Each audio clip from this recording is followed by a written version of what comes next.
Good morning, everyone. My name is Troy van der Lyle. This is my wife, Marianne. We just celebrated our 24th wedding anniversary on Monday, so it's been a while that we've been together. So this is us.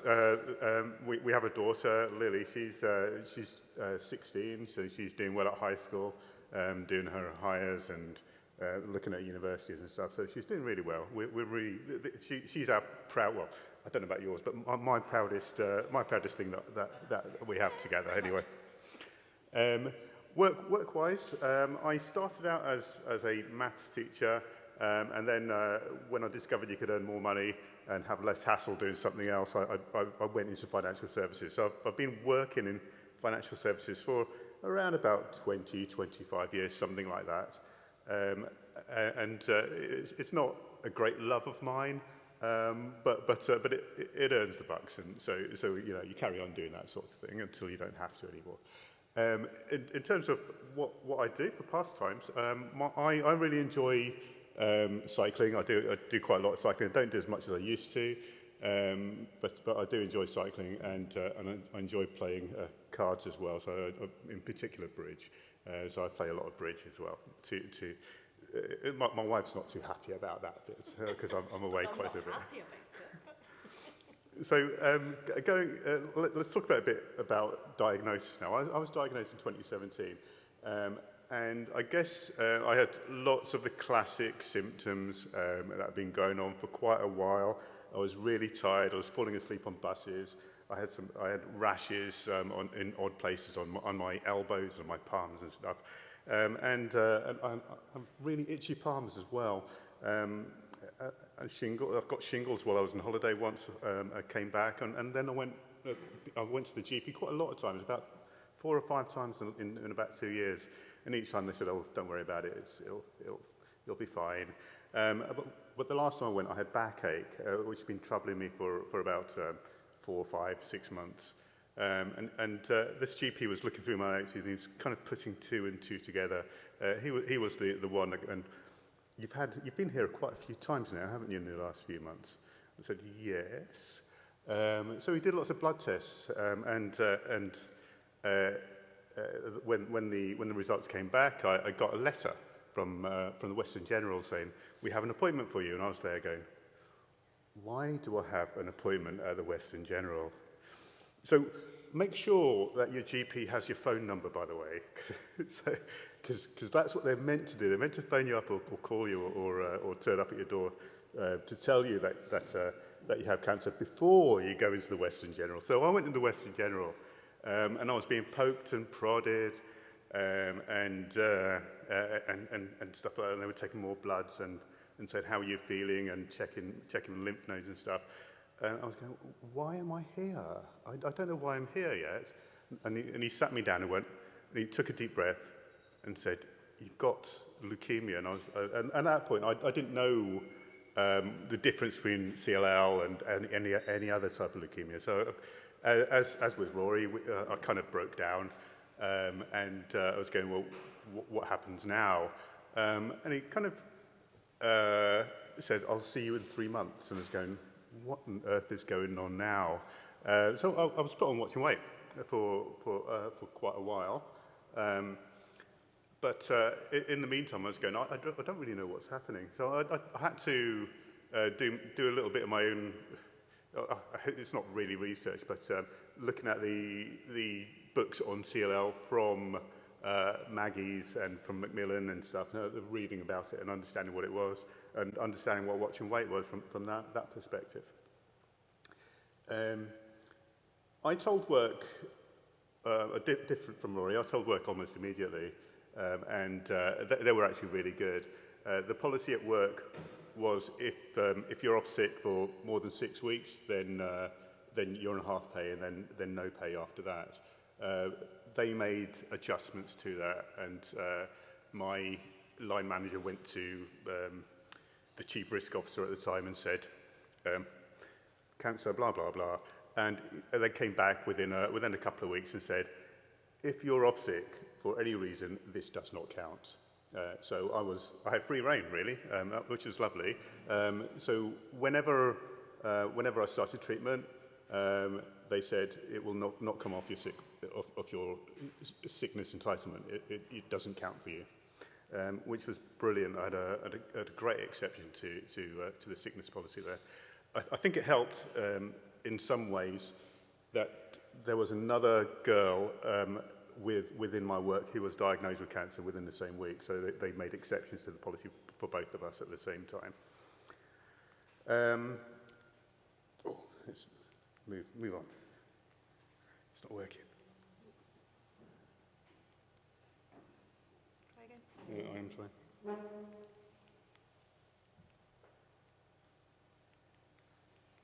Going on to the next slide. Can you remember? Oh, there you go. Oh, right, sorry. Oh, you did? Oh, thank you. Thank you. Right. So I was placed on watch and wait for quite some time, and I had blood tests every 3 months, and then it got extended to 6 months, and then it got brought in to 3 months again. And what my consultant was doing was that he was monitoring my. Oh, we've gone too far now. There we go. We were monitoring my hemoglobin levels. Because as a lot of you know, it's not just your white blood cells that count for starting treatment, it's other factors as well. And it was my hemoglobin levels that were actually taking a dive, and they were going down from, I think the regular amount is about 140 for males, and it was going down slowly to 120, 110, then 105 and so on. And I was cycling back from work one day, and I got to the hill that I normally go up, and I said, I can't do this hill. And I had to get off my bike and walk up it, and then get down it again. And when I got home, I just sat on the step, and I was heavily breathing, going, I'm absolutely shattered. I can't do anything about this.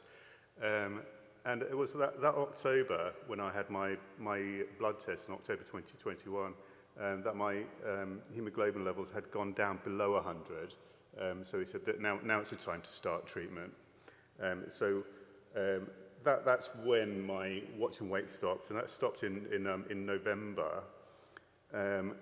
And I was put on ibrutinib.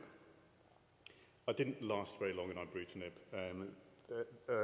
Ibrutinib's a wonder drug for most people that take it. For me, it wasn't. I lasted about 3 days on it, and I lost a lot of blood, and I was taken to the Western General. I had 4 units of blood put back in me, and I had a 1-week stay while they made sure I was okay before I went home. I was signed off work until the end of December, and then when I was signed off work at Christmas time, I got COVID. So The whole family got COVID for Christmas. Yeah, COVID for Christmas. The whole family got COVID, and I had agreed to stop rituximab and venetoclax in January, but that was delayed for another month. So I had to start that in February rather than January. And January was a really terrible month for us because I suffered really, really badly from night sweats to the point where I had 3 sets of pajamas laid around the house, and I was alternately sleeping in bed, then on the sofa, then in the spare bed, because the night sweats were just too bad, and I was absolutely shattered by the end of January. I was kind of lucky in that I got COVID a little bit later than Rory did, so I did have some drugs to go on, and that was the sotrovimab. There you go. There are others on the market these days, but that's the one I was put on. It's just an infusion for about an hour, I think it was, and then they sent you home again. But in the meantime, I had more time off work. I started venetoclax and rituximab in February 2022, and had lots of as you take venetoclax, you ramp up every week. I'd had lots of hospital stays during that time because they want to look at your kidneys, make sure they're performing well. So you have blood tests every 6 hours, which is quite draining because you don't really get any sleep. I wasn't perfect when I was starting with venetoclax because I did have some reactions to them. Venetoclax works really, really well and works really, really quickly, which is part of the problem. So my kidneys were having some trouble getting rid of everything. So I stayed in the hospital for 3 or 4 days, sometimes rather than the overnight stay.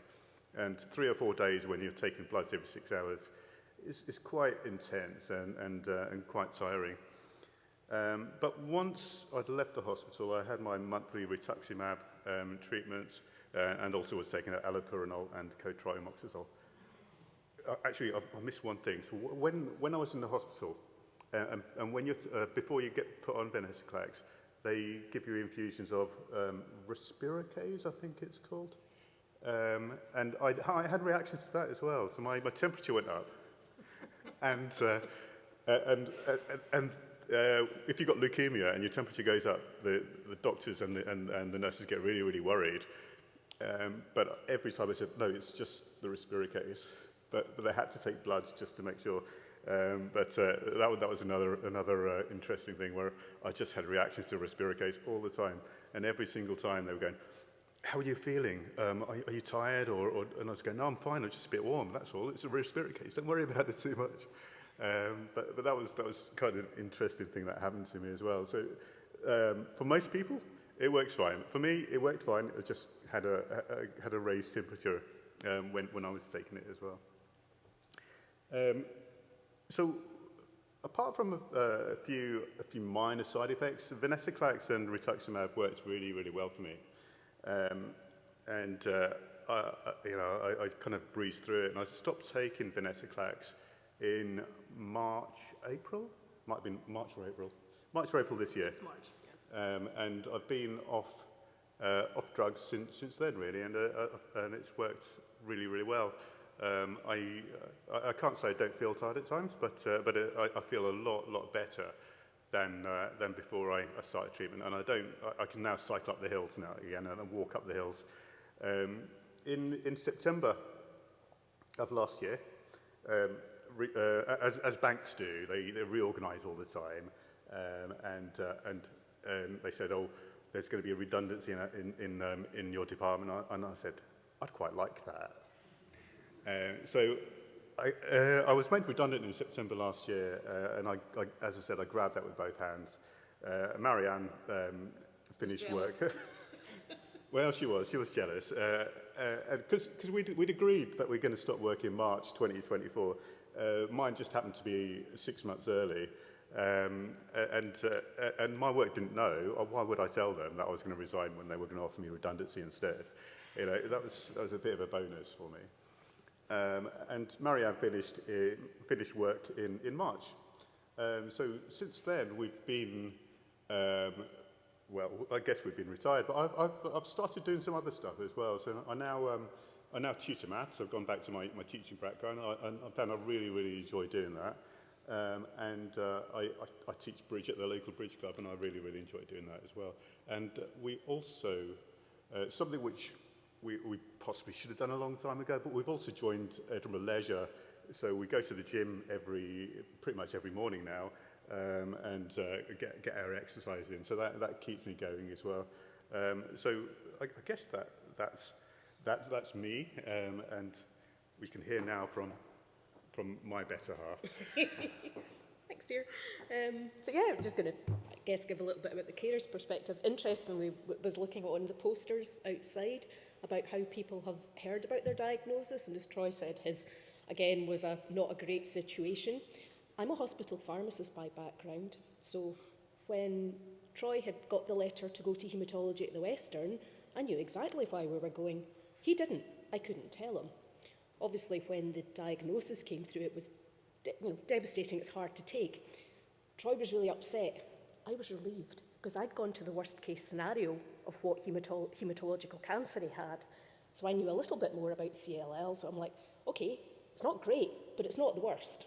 And the good thing is, we can still retire, so we're on track. So it was quite a strange, bit of a strange dynamic at that time. But I'd say, for those of you that are carers, a bit similar to what Rory was talking about carers, it is different for us. And although, as I say, my first reaction was actually slightly relieved. After that, obviously my kind of knowledge kind of kicked in. I'm like, right, where are we now? What's the what's going to happen going forward.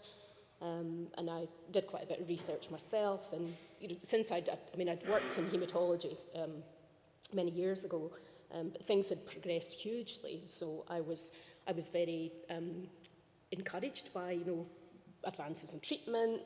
So it was I had quite a positive outlook, I would say, about it, which I hope helped for you. I don't know. Maybe it did. I was in a daze.